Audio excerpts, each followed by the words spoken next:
En caso de aplazamiento o aplazamiento con fraccionamiento, la empresa multada debe presentar además una carta fianza.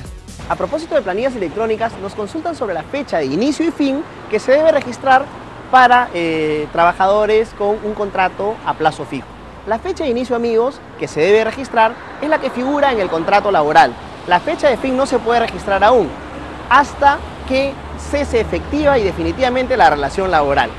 Muy bien, a continuación, los dejamos con nuestro segmento sobre planillas electrónicas. Hoy llenaremos los datos de un prestador de servicio de modalidad formativa. Empezaremos ingresando nuevamente los datos personales del prestador de servicio de modalidad formativa. Grave.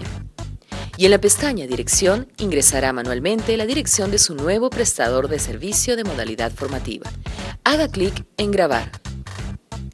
Acepte. Y ahora registre la categoría de su prestador de servicio de modalidad formativa. Luego, haga clic en el botón Modificar para ingresar los datos principales de la categoría y los períodos.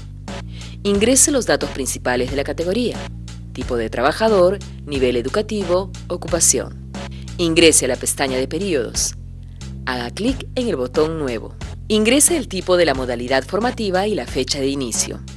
Haga clic en Aceptar para que la información se grabe satisfactoriamente. Haga clic en Salir y observará el resultado del ingreso del período. Haga clic en el botón Grabar.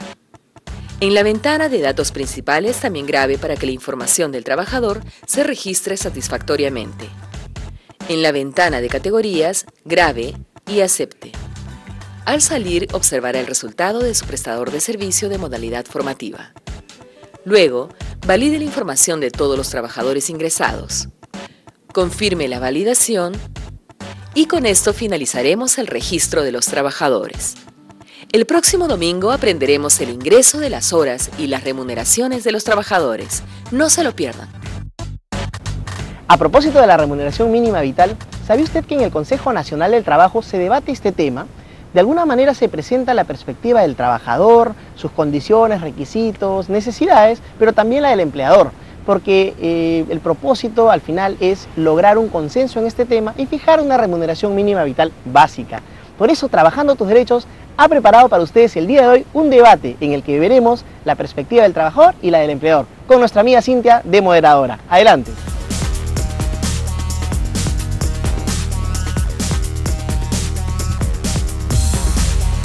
Muchas gracias por estar con nosotros y creo que vamos a conversar de un tema muy importante para toda la escena laboral, como es la remuneración mínima y la forma de establecer el reajuste de la remuneración mínima. Es un tema tan mencionado últimamente, ¿no? Desde el punto de vista del trabajador. Mire, la remuneración mínima es una institución legal, existe como obligación del empleador desde el año 1962 y más recientemente, en los años 80, se estableció la competencia del Ministerio de Trabajo para que consultivamente con el Consejo Nacional del Trabajo pudiera concertar la fijación del salario mínimo en el país.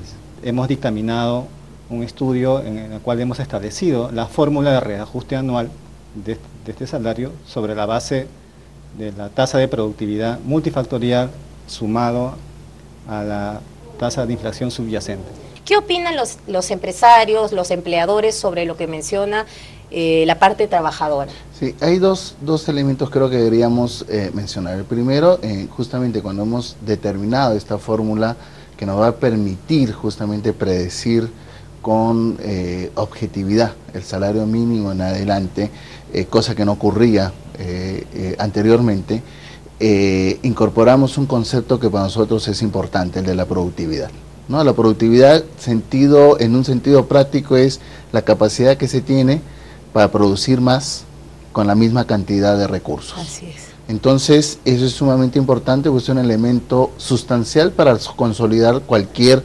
crecimiento y por lo tanto un mayor nivel de bienestar en la sociedad. Entonces, en ese aspecto es una base importante, se plantearon un conjunto de medidas que impulsaran la productividad.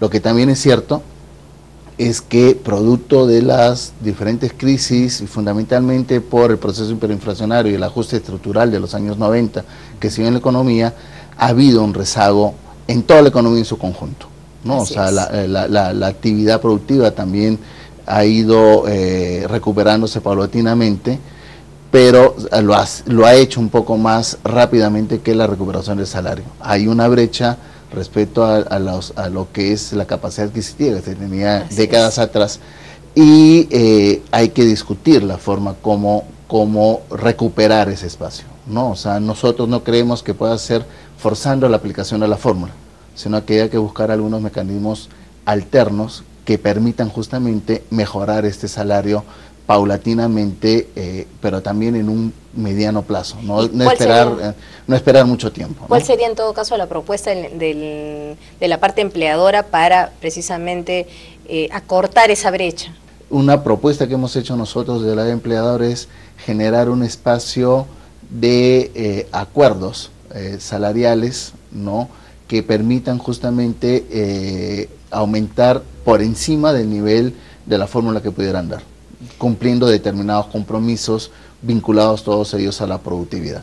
¿Qué opina usted en su calidad de representante de los trabajadores sobre esta propuesta de la parte empleadora?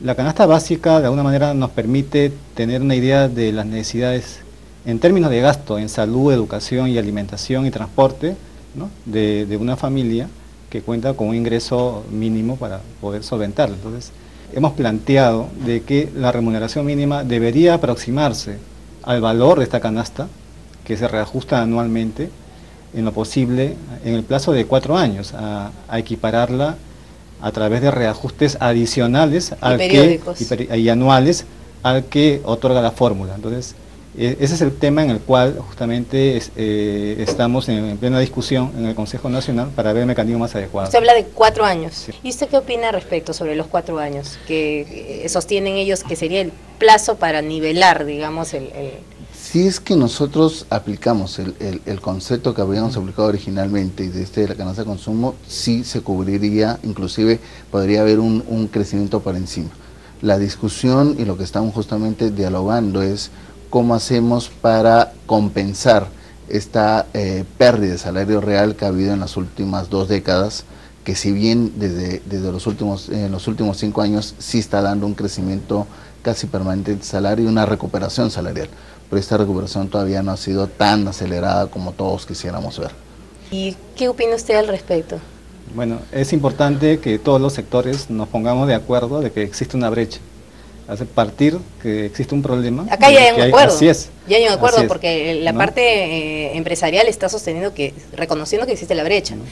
Lo que acá de repente hay diferentes opiniones respecto a cómo se cubre la brecha y cómo se cubre de manera realista también, ¿no? Porque de nada sirve establecer mecanismos que al final en la práctica no puedan darse, ¿no? Sí, y en ese sentido los trabajadores también tienen un compromiso por la productividad, ¿no?, y por el mejoramiento de todos los estándares y ratios de la empresa. Es más, es su principal fuente de trabajo y es ilógico pensar de que ellos estarían interesados en destruir su propia fuente de trabajo. Entonces claro, sí pensamos que para defender el empleo y los salarios también hay que defender el puesto de trabajo, y entonces creo que es cuestión de ver los mecanismos más adecuados para cerrar esa brecha, al menos de manera en toda la economía en general, ¿no? Es decir, es cuestión de seguir dialogando. Sí. Hemos visto que se ha arribado a un consenso con respecto al tema del reajuste en base a un mecanismo objetivo, el reajuste de la remuneración mínima. Muchísimas gracias, señores, por haber estado acá. Les deseo éxitos en sus conversaciones, en sus diálogos, y nosotros en el programa continuamos con más. Las empresas multadas pueden solicitar aplazamiento del pago hasta por 5 meses adicionales a la fecha programada inicialmente.